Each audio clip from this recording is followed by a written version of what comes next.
on stage and in the flesh, as his first American tour in well over a decade opens in L.A. This is the one where you can have a groove and a dance and spit at people. If you know, if that way inclined. If you're not, you just sit there, right, mate? Hey, what a laugh this is, eh? Okay.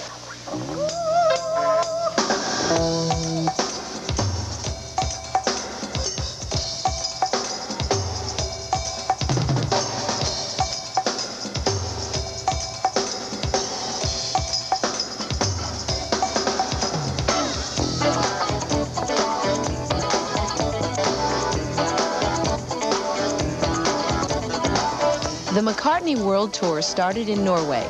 On this continent, he'll move on from L.A. to Chicago, Toronto, Montreal, and New York.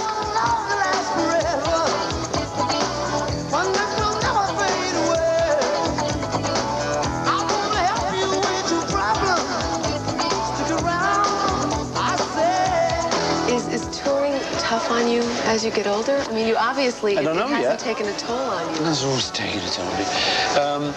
I don't know, you know, I think you can organize it if you've got a good band, and if you're, I don't know, it's like if you're in training, you know, it's like Olympics. If you come and you can't run, you know, 100 yards fast, then don't bother coming.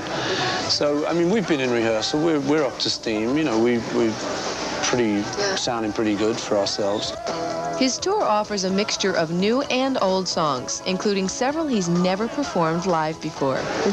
You have never performed Sgt. Pepper's or Hey Jude live. That's Any right. reason why? I mean, have you... Well, there's a good reason why. It's that when we recorded those, should I wait till your cameraman gets back on his stand? What's happening, guys? This guy's making an art film. What? Yeah, the reason why Sgt. Pepper and Hey Jude I've never performed before is that when we recorded them, the Beatles had given up touring. We were just recording. Right at Sgt. Pepper time, we didn't go out after that. So, and I only realized that in the middle of rehearsals. You know, I'm thinking, this feels fresh. And I suddenly thought, well, I've never played this. I've never done this before.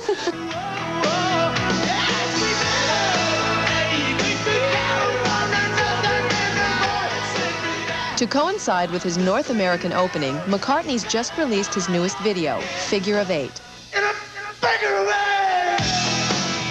Not surprisingly, the McCartney name still has a cachet of magic. It's been 20 years since the breakup of the Beatles, and McCartney's had dozens of successes since then. But in our minds, he'll forever be linked to the band that changed the world. You know, in my lifetime, the two biggest things were the Beatles and landing on the moon. And Neil You landed on the moon? No, I didn't land on the moon. Heck, I never Somebody knew landed on the moon. No, the Beatles and landing on the moon. And Neil Armstrong once said that the climax in his life was when he landed on the moon, and he would never be able to reach that again. I mean, can you relate to that? I mean, do you feel like you... Do I feel like that about the Beatles? Yeah, probably, you know. I mean, I think as far as writing, as far as having a writing collaborator, for instance, I can't see how I'd ever work with anyone better than John. Because he was absolutely one of the best, you know. But I don't mind that. I mean, you know, this has to be in life. You can't always be peaking.